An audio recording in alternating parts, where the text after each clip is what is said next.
Kadang hidup terasa seperti game yang lupa ngasih kita tutorial. Tiba-tiba kamu udah jalan jauh, tapi nggak tahu arahnya kemana, musuhnya siapa, dan senjatanya mana. Nah, sebelum kamu menyalahkan semesta, coba lihat dulu ke dalam. Mungkin kacamata pikiranmu yang bikin segalanya kelihatan suram. Soalnya begini, pikiran kita bukan kamera, tapi lebih mirip filter Instagram. Apa yang kamu percaya, itulah yang kamu lihat. Kalau kamu yakin dunia ini keras, maka semua kejadian bakal terasa menampar. Tapi kalau kamu percaya ada makna di balik kekacauan, maka badai pun bisa terasa seperti panggilan untuk tumbuh. Anehnya, justru saat kamu berada di titik paling bawah, di mana semuanya kayaknya berantakan dan nggak ada harapan, disitulah benih perubahan mulai tumbuh. Psikolog menyebut ini sebagai rock bottom moment. Dan meskipun rasanya seperti ditabrak kenyataan, sebenarnya ini adalah jalan rahasia menuju transformasi. Masalahnya, banyak orang nggak sadar bahwa mereka sedang diundang untuk berubah. Mereka pikir, ya, hidup emang begini aja kali, lalu terjebak bertahun-tahun dalam drama yang sama, hanya ganti aktor dan lokasi. Ini yang disebut jebakan stagnasi. Hidup berjalan, tapi kamu diam di tempat. Dan tanpa disadari, kamu jadi pengulangan dari versi dirimu yang lama, padahal dunia terus bergerak. Tapi tenang, itu baru awalnya. Petualangan sebenarnya baru dimulai, dan kamu nggak sendirian di jalan ini. Siap lanjut?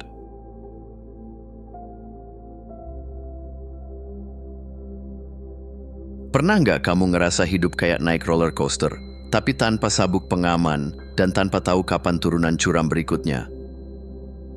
Nah, ternyata hidup memang punya level. Bukan kayak game doang, tapi benar-benar level of existence.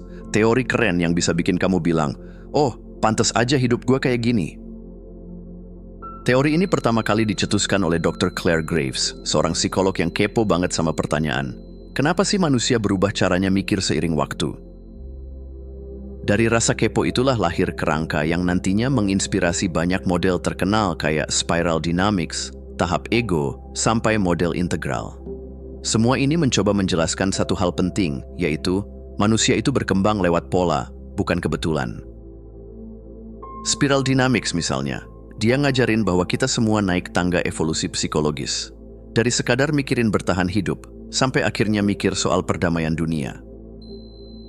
Tapi ini bukan soal mana yang lebih keren, melainkan soal konteks. Kamu nggak bisa maksa orang lari maraton kalau dia masih belajar jalan. Yang seru, teori ini nggak cuma buat bahan diskusi filsafat malam Jumat. Ini praktis banget. Begitu kamu tahu kamu lagi ada di level mana, kamu bisa mulai paham kenapa beberapa hal terasa mustahil. Dan kenapa yang dulunya bikin stres, sekarang bisa kamu lihat dengan santai. Hidup jadi lebih masuk akal, dan yang dulunya bikin frustrasi, sekarang terasa sebagai proses. Intinya, kalau kamu pernah mikir hidup ini berantakan tanpa pola, coba deh lihat lewat kacamata levels of existence. Siapa tahu kamu bukan gagal, kamu cuma lagi naik level.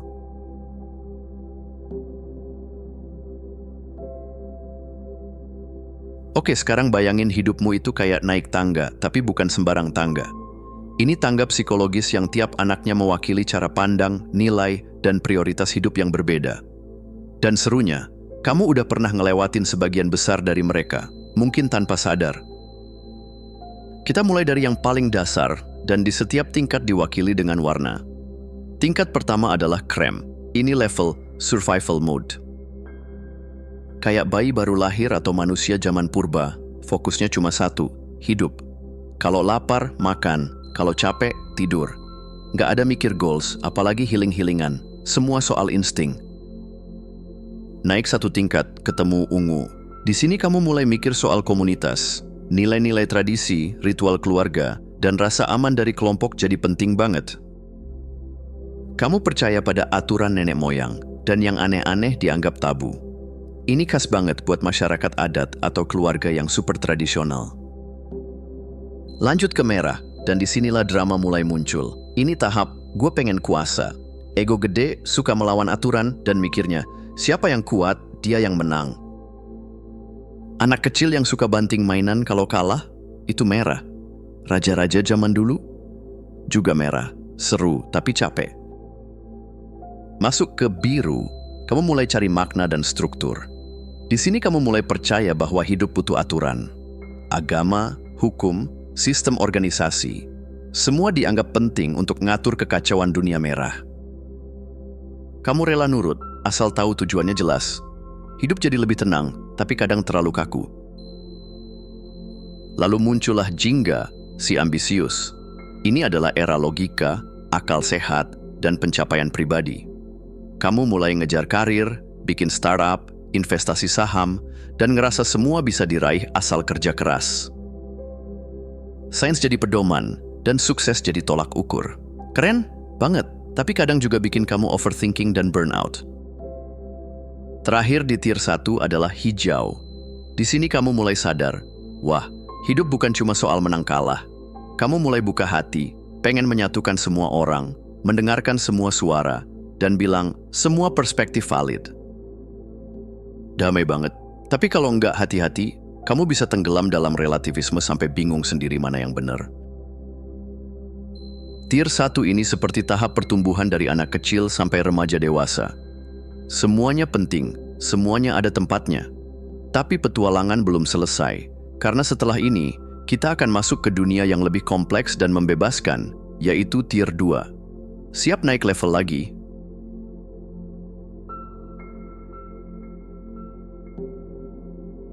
Nah, kalau tier 1 itu ibarat kamu sedang belajar naik sepeda, jatuh, bangkit, lalu ngebut sendiri.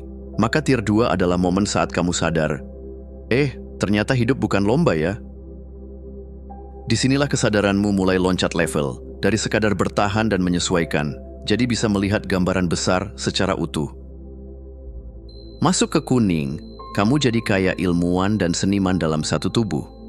Kamu udah nggak kejebak drama benar salah atau menang kalah. Kamu bisa lihat semua perspektif tanpa terikat satupun. Di sini kamu belajar bahwa dunia itu kompleks dan itu bukan masalah, tapi keindahan. Kamu fleksibel, nggak gampang tersulut emosi, dan bisa bilang, oke, mungkin semuanya ada benarnya dalam konteksnya masing-masing. Lalu naik ke Tosca, di mana kamu mulai nyatu sama kehidupan itu sendiri. Bukan cuma mikirin ide, tapi merasakannya. Kamu sadar bahwa manusia, bumi, dan sistem sosial semuanya saling terkait. Kamu mulai hidup selaras, bukan sekadar pintar atau sukses. Di tahap ini, intuisi dan kebijaksanaan jalan bareng kayak sahabat lama. Yang keren, seluruh perjalanan ini bentuknya spiral, bukan tangga lurus. Artinya, kamu akan terus berputar dari fokus ke dalam diri atau ego, lalu keluar atau komunitas, lalu kembali ke dalam lagi. Tapi setiap kali kamu muter, kamu naik sedikit lebih tinggi. Semacam naik lift spiral, muter ya, naik juga ya. Tier 2 ini bukan tentang jadi sempurna, tapi lebih ke, kamu akhirnya bisa duduk santai di tengah kekacauan, senyum dan bilang, oke, semuanya masuk akal. Bahkan kekacauan ini pun punya tempatnya. Dan percayalah, itu bukan akhir dari cerita. Itu justru pintu ke kebebasan yang sesungguhnya.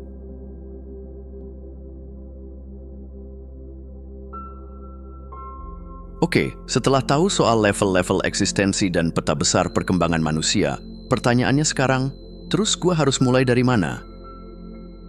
Jangan khawatir. Kamu nggak perlu langsung jadi Tosca esok hari.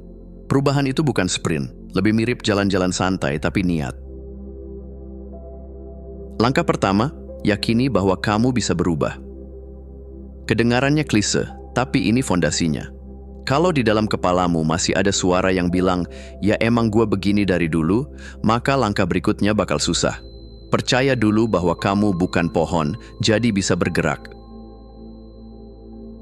Kedua, bereskan hal-hal yang bikin kamu stuck.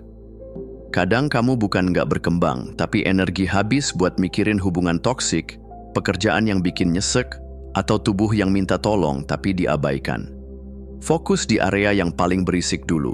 Satu-satu, bukan semua sekaligus. Ketiga, izinkan diri kamu merasa nggak nyaman. Disonansi itu kayak bunyi sumbang yang bikin kuping gatel. Tapi justru dari situlah muncul kesadaran baru. Kalau kamu ngerasa resah, itu tanda bagus. Artinya, kamu udah nggak cocok lagi sama versi lama dirimu. Keempat, cari perspektif baru. Baca buku yang biasanya nggak kamu lirik, dengerin orang yang beda pandangan, atau ngobrol sama teman yang bisa ngebantah kamu dengan sayang. Insight baru sering datang dari tempat yang nggak kamu duga. Kelima, hadapi rintangan dengan sudut pandang baru. Misalnya, kalau kamu perfeksionis, coba anggap ketidaksempurnaan, itu justru latihan keberanian. Atau kalau takut gagal, ingat, semua orang yang sukses juga pernah gugup di toilet sebelum presentasi besar. Kamu nggak sendirian. Dan terakhir, nikmati rasa bingung itu. Serius. Bingung itu tanda kamu lagi berada di antara dua dunia. Yang lama udah nggak cocok, tapi yang baru belum terbentuk.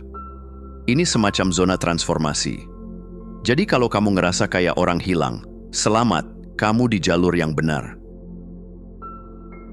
Oh, sekarang kamu juga bisa pakai bantuan AI buat bantu navigasi. Mulai dari ngecek kamu lagi di tahap mana, sampai kasih saran personal.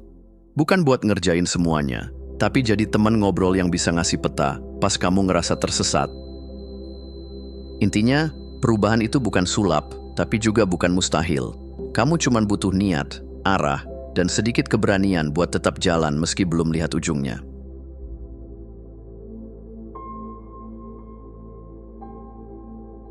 Akhirnya, kita sampai di titik refleksi, tempat kamu duduk sejenak, ngelepas napas panjang, dan mikir. Jadi, semua kekacauan ini ada artinya. Jawabannya, iya.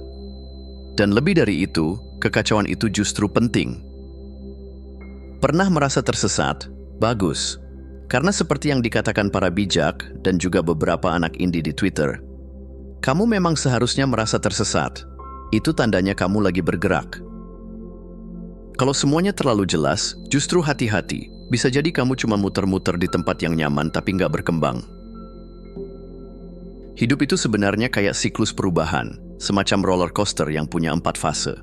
Pertama, kamu ada di fase alfa, hidup stabil, semuanya aman. Tapi lama-lama, muncul rasa nggak puas. Masuklah kamu ke fase beta, mulai ngerasa ragu, mulai mempertanyakan banyak hal. Dari situ, biasanya kamu nyungsep ke fase gamma, yang katanya paling kacau. Ini momen di mana kamu merasa kehilangan arah, semua jadi absurd, dan kamu mulai curiga jangan-jangan ini semua prank semesta. Tapi justru di sini bibit transformasi muncul. Karena setelah gelapnya gamma, kamu masuk ke fase delta, yang merupakan titik balik. Kamu mulai nemu arah baru, cara baru, bahkan mungkin versi baru dari dirimu sendiri. Yang perlu diingat, perubahan sejati itu bukan soal lakukan ini sekarang juga biar sukses cepat. Itu bukan upgrade HP, ini tentang pendidikan batin. Jadi pendekatannya bukan instan, tapi penuh kesadaran. Kamu bukan robot yang butuh update sistem, kamu manusia yang sedang tumbuh. Jadi kalau suatu hari kamu ngerasa bingung, kehilangan, atau malah merasa semua sia-sia, jangan buru-buru kabur. Duduk aja sebentar. Mungkin justru disitulah pintu perubahan yang kamu cari selama ini sedang terbuka pelan-pelan. Terima kasih sudah menonton. Jangan lupa untuk klik tombol like, subscribe, dan tinggalkan jejak di kolom komentar. Kami sangat menghargai setiap dukungan dari kalian. Semoga hari-hari kalian menyenangkan dan sampai jumpa di video selanjutnya.